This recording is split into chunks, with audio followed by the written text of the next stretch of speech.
ಧರ್ಮಸ್ಥಳದ ಶವ ಹೂತಿರುವ ಕೇಸ್ನಲ್ಲಿ ತನಿಖೆ ತೀವ್ರಗೊಂಡಿದೆ. ಎಸ್ಐಟಿ ಅನಾಮಿಕ ವ್ಯಕ್ತಿಯನ್ನ ವಿಚಾರಣೆ ಮಾಡ್ತಾ ಇದೆ. ಆ ವಿಚಾರಣೆಯಲ್ಲಿ ಆತ ಕೊಟ್ಟಿರ್ತಕ್ಕಂಥ ಹೇಳಿಕೆಗಳನ್ನ ತುಲನೆ ಮಾಡಿ ನೋಡ್ತಾ ಇದೆ.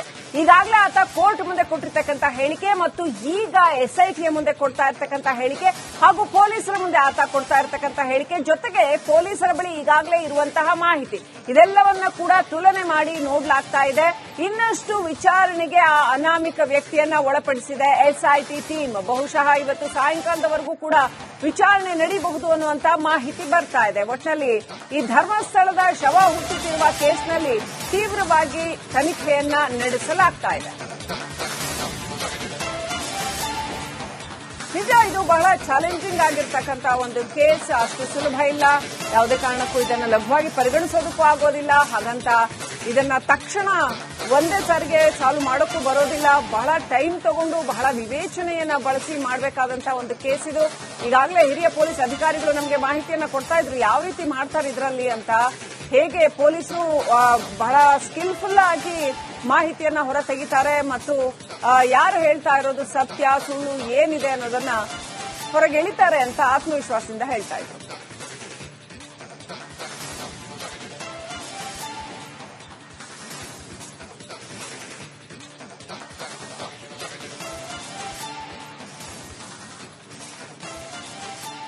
ಧರ್ಮಸ್ಥಳದ ಶವ ಹೂತಿರುವ ಕೇಸ್ನಲ್ಲಿ ತನಿಖೆ ತೀವ್ರಗೊಂಡಿದೆ.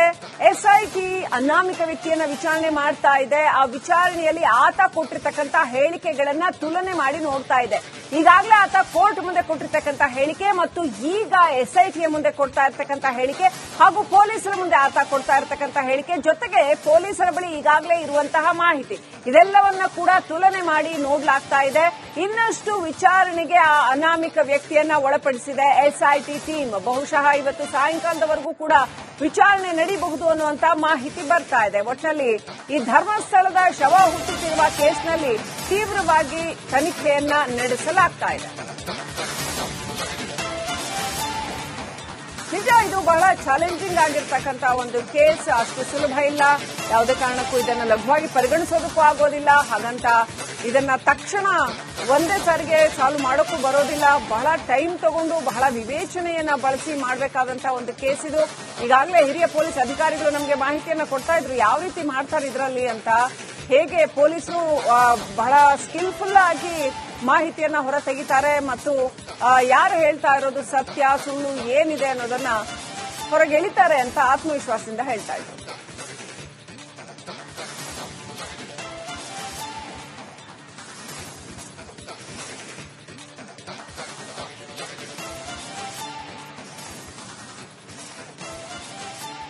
ಧರ್ಮಸ್ಥಳದ ಶವ ಹೂತಿರುವ ಕೇಸ್ನಲ್ಲಿ ತನಿಖೆ ತೀವ್ರಗೊಂಡಿದೆ.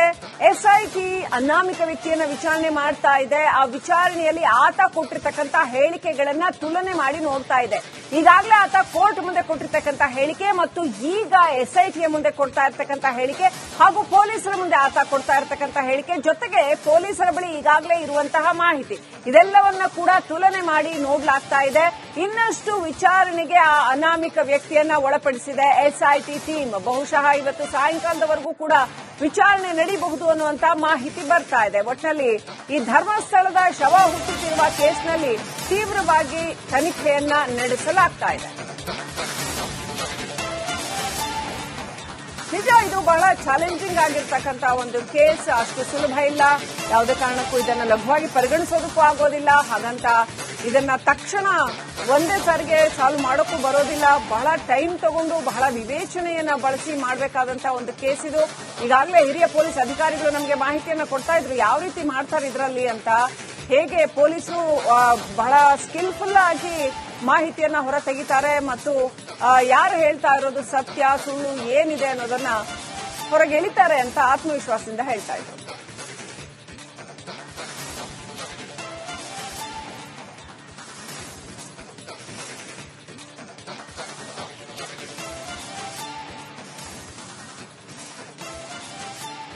ಧರ್ಮಸ್ಥಳದ ಶವ ಹೂತಿರುವ ಕೇಸ್ನಲ್ಲಿ ತನಿಖೆ ತೀವ್ರಗೊಂಡಿದೆ. ಎಸ್ಐಟಿ ಅನಾಮಿಕ ವ್ಯಕ್ತಿಯನ್ನ ವಿಚಾರಣೆ ಮಾಡ್ತಾ ಇದೆ. ಆ ವಿಚಾರಣೆಯಲ್ಲಿ ಆತ ಕೊಟ್ಟಿರ್ತಕ್ಕಂಥ ಹೇಳಿಕೆಗಳನ್ನ ತುಲನೆ ಮಾಡಿ ನೋಡ್ತಾ ಇದೆ.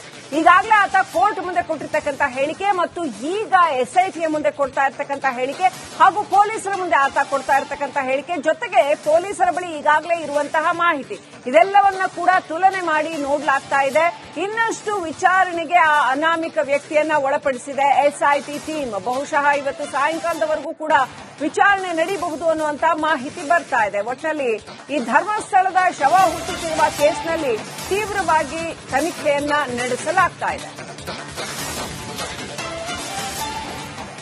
ನಿಜ ಇದು ಬಹಳ ಚಾಲೆಂಜಿಂಗ್ ಆಗಿರ್ತಕ್ಕಂಥ ಒಂದು ಕೇಸ್. ಅಷ್ಟು ಸುಲಭ ಇಲ್ಲ. ಯಾವುದೇ ಕಾರಣಕ್ಕೂ ಇದನ್ನು ಲಘುವಾಗಿ ಪರಿಗಣಿಸೋದಕ್ಕೂ ಆಗೋದಿಲ್ಲ. ಹಾಗಂತ ಇದನ್ನ ತಕ್ಷಣ ಒಂದೇ ಸಾರಿಗೆ ಸಾಲ್ವ್ ಮಾಡೋಕ್ಕೂ ಬರೋದಿಲ್ಲ. ಬಹಳ ಟೈಮ್ ತಗೊಂಡು ಬಹಳ ವಿವೇಚನೆಯನ್ನ ಬಳಸಿ ಮಾಡಬೇಕಾದಂತಹ ಒಂದು ಕೇಸ್ ಇದು. ಈಗಾಗಲೇ ಹಿರಿಯ ಪೊಲೀಸ್ ಅಧಿಕಾರಿಗಳು ನಮಗೆ ಮಾಹಿತಿಯನ್ನ ಕೊಡ್ತಾ ಇದ್ರು ಯಾವ ರೀತಿ ಮಾಡ್ತಾರೆ ಇದರಲ್ಲಿ ಅಂತ. ಹೇಗೆ ಪೊಲೀಸರು ಬಹಳ ಸ್ಕಿಲ್ಫುಲ್ ಆಗಿ ಮಾಹಿತಿಯನ್ನ ಹೊರ ತೆಗಿತಾರೆ ಮತ್ತು ಯಾರು ಹೇಳ್ತಾ ಇರೋದು ಸತ್ಯ ಸುಳ್ಳು ಏನಿದೆ ಅನ್ನೋದನ್ನ ಹೊರಗೆ ಎಳಿತಾರೆ ಅಂತ ಆತ್ಮವಿಶ್ವಾಸದಿಂದ ಹೇಳ್ತಾ ಇದ್ರು.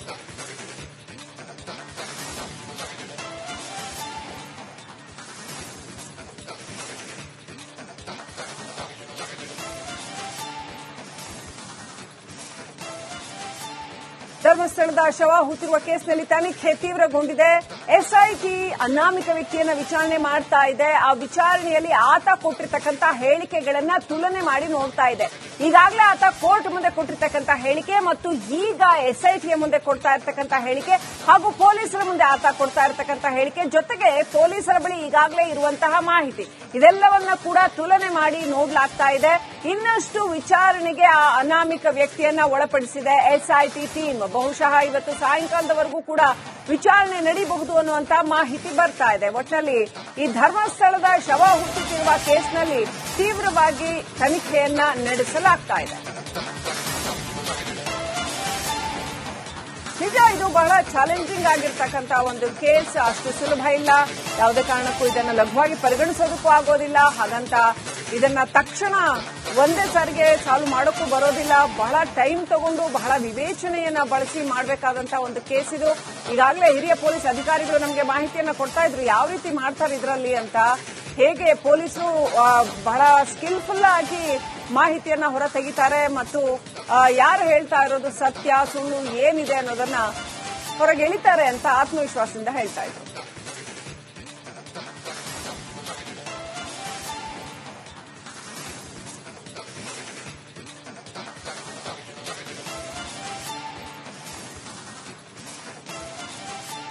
ಧರ್ಮಸ್ಥಳದ ಶವ ಹೂತಿರುವ ಕೇಸ್ನಲ್ಲಿ ತನಿಖೆ ತೀವ್ರಗೊಂಡಿದೆ. ಎಸ್ಐಟಿ ಅನಾಮಿಕ ವ್ಯಕ್ತಿಯನ್ನ ವಿಚಾರಣೆ ಮಾಡ್ತಾ ಇದೆ. ಆ ವಿಚಾರಣೆಯಲ್ಲಿ ಆತ ಕೊಟ್ಟಿರ್ತಕ್ಕಂಥ ಹೇಳಿಕೆಗಳನ್ನ ತುಲನೆ ಮಾಡಿ ನೋಡ್ತಾ ಇದೆ. ಈಗಾಗಲೇ ಆತ ಕೋರ್ಟ್ ಮುಂದೆ ಕೊಟ್ಟಿರ್ತಕ್ಕಂಥ ಹೇಳಿಕೆ ಮತ್ತು ಈಗ ಎಸ್ಐಟಿಯ ಮುಂದೆ ಕೊಡ್ತಾ ಇರ್ತಕ್ಕಂಥ ಹೇಳಿಕೆ ಹಾಗೂ ಪೊಲೀಸರ ಮುಂದೆ ಆತ ಕೊಡ್ತಾ ಇರ್ತಕ್ಕಂಥ ಹೇಳಿಕೆ ಜೊತೆಗೆ ಪೊಲೀಸರ ಬಳಿ ಈಗಾಗಲೇ ಇರುವಂತಹ ಮಾಹಿತಿ ಇದೆಲ್ಲವನ್ನ ಕೂಡ ತುಲನೆ ಮಾಡಿ ನೋಡಲಾಗ್ತಾ ಇದೆ. ಇನ್ನಷ್ಟು ವಿಚಾರಣೆಗೆ ಆ ಅನಾಮಿಕ ವ್ಯಕ್ತಿಯನ್ನ ಒಳಪಡಿಸಿದೆ ಎಸ್ಐಟಿ ಟೀಮ್. ಬಹುಶಃ ಇವತ್ತು ಸಾಯಂಕಾಲದವರೆಗೂ ಕೂಡ ವಿಚಾರಣೆ ನಡೀಬಹುದು ಅನ್ನುವಂತ ಮಾಹಿತಿ ಬರ್ತಾ ಇದೆ. ಒಟ್ಟಿನಲ್ಲಿ ಈ ಧರ್ಮಸ್ಥಳದ ಶವ ಹುಟ್ಟುತ್ತಿರುವ ಕೇಸ್ನಲ್ಲಿ ತೀವ್ರವಾಗಿ ತನಿಖೆಯನ್ನ ನಡೆಸಲಾಗ್ತಾ ಇದೆ. ನಿಜ ಇದು ಬಹಳ ಚಾಲೆಂಜಿಂಗ್ ಆಗಿರ್ತಕ್ಕಂಥ ಒಂದು ಕೇಸ್. ಅಷ್ಟು ಸುಲಭ ಇಲ್ಲ. ಯಾವುದೇ ಕಾರಣಕ್ಕೂ ಇದನ್ನು ಲಘುವಾಗಿ ಪರಿಗಣಿಸೋದಕ್ಕೂ ಆಗೋದಿಲ್ಲ. ಹಾಗಂತ ಇದನ್ನ ತಕ್ಷಣ ಒಂದೇ ಸಾರಿಗೆ ಸಾಲ್ವ್ ಮಾಡೋಕ್ಕೂ ಬರೋದಿಲ್ಲ. ಬಹಳ ಟೈಮ್ ತಗೊಂಡು ಬಹಳ ವಿವೇಚನೆಯನ್ನ ಬಳಸಿ ಮಾಡಬೇಕಾದಂತಹ ಒಂದು ಕೇಸ್ ಇದು. ಈಗಾಗಲೇ ಹಿರಿಯ ಪೊಲೀಸ್ ಅಧಿಕಾರಿಗಳು ನಮಗೆ ಮಾಹಿತಿಯನ್ನ ಕೊಡ್ತಾ ಇದ್ರು ಯಾವ ರೀತಿ ಮಾಡ್ತಾರೆ ಇದರಲ್ಲಿ ಅಂತ. ಹೇಗೆ ಪೊಲೀಸರು ಬಹಳ ಸ್ಕಿಲ್ಫುಲ್ ಆಗಿ ಮಾಹಿತಿಯನ್ನ ಹೊರ ತೆಗಿತಾರೆ ಮತ್ತು ಯಾರು ಹೇಳ್ತಾ ಇರೋದು ಸತ್ಯ ಸುಳ್ಳು ಏನಿದೆ ಅನ್ನೋದನ್ನ ಹೊರಗೆ ಎಳಿತಾರೆ ಅಂತ ಆತ್ಮವಿಶ್ವಾಸದಿಂದ ಹೇಳ್ತಾ ಇದ್ರು.